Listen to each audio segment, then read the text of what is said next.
Guys, so this is my final headband wig for today, and this is one of the Sensational Dashley headband wigs. I've been reviewing it all day.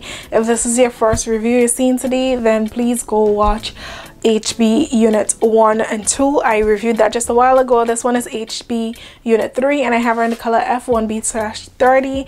Guys, again, I'm super in love with the texture. This one feels a little bit softer because I think it's longer, and it's not like the texture and the curls are not as tight as the last one. The last one had like a really tight curl. This one has more of like a crimp type texture, but really fine, and I'll show you guys an up close on how the texture looks. I know it looks a little bit dry, but it's nothing a little bit of oil sheen can't deal with. I mean, it's fine.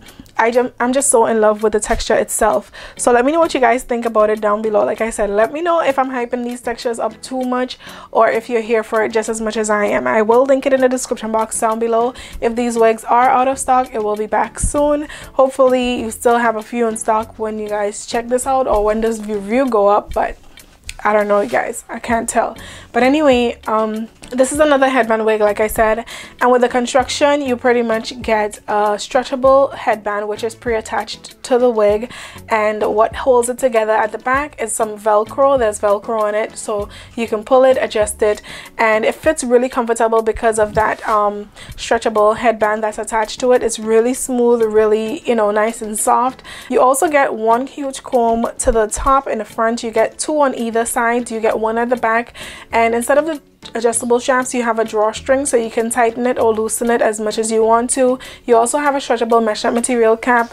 These caps are not antibacterial or anything like that, it doesn't say that, but it is a stretchable mesh material cap which fits pretty comfortable. And of course, you guys know these headbands can fit any head size. The wig, sorry, can fit any head size. So this is what the stock card looks like.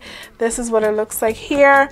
It comes in like 1, 2, 3, 4. It comes in 4 special colors, so I reviewed 3 of the special colors that it comes in today, and yeah, it also comes, I think it also comes in 1B number 2. I'm not too sure if it comes in number 4, but I will leave everything in the description box down below, so just check the description box. The link to purchase will be there, along with all the colors that it comes in, along with all the products and everything that I used in this review, including this headband right here. So if you guys do want to go purchase this, you can check the description box down below. Everything will be there. But thank you guys so much for watching. Let me know what you think about this. I didn't receive any tangling, any snags so far. I mean, so far so good. I got a little bit of shedding, not too excessive, just a few strands coming out here and there. But guys, I would definitely go for these headband wigs any day. Like, if I were to choose, I think out of all the headband wigs that I reviewed, like overall, if I were to choose, I would choose either this one or the one that I previously reviewed, which was the HB Unit 2. I think that's my favorite, the HB Unit 2. But let me know what you guys think down below. Let me know if you have another favorite, maybe from a different company. Let me know your thoughts and opinions in the comment section down below. Like, subscribe, follow us on all our social media accounts. Everything is at WigTypes, and I'll see you guys soon. Bye.